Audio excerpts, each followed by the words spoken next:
రంభ ఊర్వశి మేనకలైనా నీ అందము చూస్తే అసూయ పడతారే ఇంతటి అందాన్ని ఆ బ్రహ్మదేవుడు ఎంతెంత కష్టపడి రూపుదిద్దినాడో దివిలోన నీ ఉంటే దేవుళ్ళు కూడా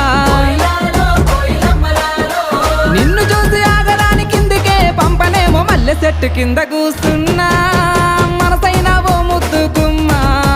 లంగవోని వేసుకొని దొంగ చూపు చూసుకుంటా నా మనసు దోసినావే